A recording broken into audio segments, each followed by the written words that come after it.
আমি তোমাদের ভাইয়ের মতো, ছোট হই আর বড় হই। আর আমাকে এইসব আল্লামা শায়েখ এইসব বড় দরকার নাই। আমি একদম তালেবে ইলম। এখানে বড় বড় অনেক আলেম ওলামায়ে কেরাম আছেন, আমি খুব বিব্রত বোধ করছি কথা বলতে।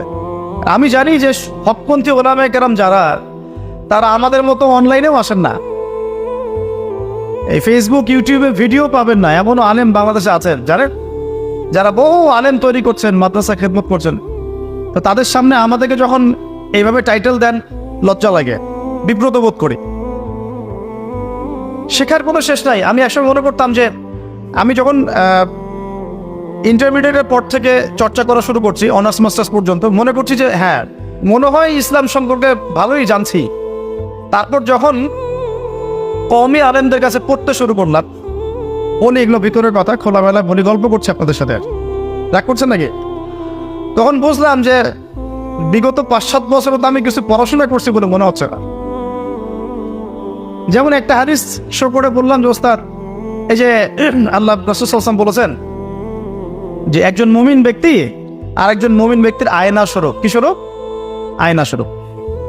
তো আমি যদি অনলাইনে কোনো ভাইয়ের ভুল ধরিয়ে দেই সমালোচনার মাধ্যমে, তাহলে কি আমি হাদিসের উপর আমল করলাম না?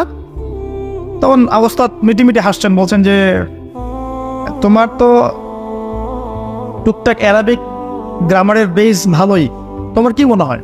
তাই বললাম যে আমার কাছে তো এটাই মনে হচ্ছে যে আমি যদি সমালোচনা করি, আমি তো এই আমর বিল মারুফ নাহি আনিল মুনকারের কাজই করলাম। তো তিনি বলছেন আসলে এই হাদিসের ব্যাখ্যা এমন হয়। কেমন ব্যাখ্যা? তুমি কি খেয়াল করো নাই? আমাকে বলছে তুমি কি খেয়াল করো নাই, তুমি যখন আয়নার সামনে গিয়ে দাঁড়াও, তখন আয়না কিন্তু তোমার সাথে কথা বলে না।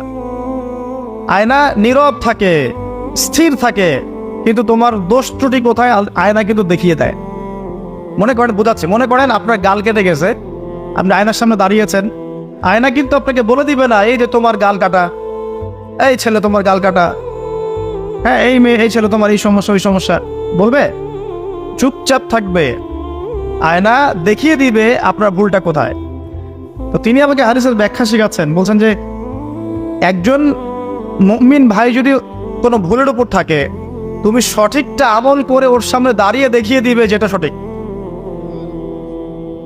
তো বুঝলাম, যতদিন যাচ্ছে আমি বুঝতে পারছি যে আসলে এই জ্ঞানের সমুদ্র যে কত গভীর, 100 বছর হায়াত দিলেও মনে হয় শেষ করতে পারবে না। তো প্রিয় যুব ভাইরা, নসিহত করছি, সেটা হচ্ছে যে দিনের জ্ঞান অর্জন করতে হবে। জ্ঞান অর্জনের কোনো বিকল্প নাই। আর জ্ঞান অর্জনের জন্য শুধুমাত্র ফেসবুক ইউটিউব যথেষ্ট নয়। এগুলো কনস্ট্রাকটিভ কোনো মাধ্যম নয়, বরং ফিতনা ছড়াবে। এগুলো কিন্তু বেশিরভাগ ক্ষেত্রে ফিতনাই ছড়াচ্ছে। আপনার কাছে মনে হচ্ছে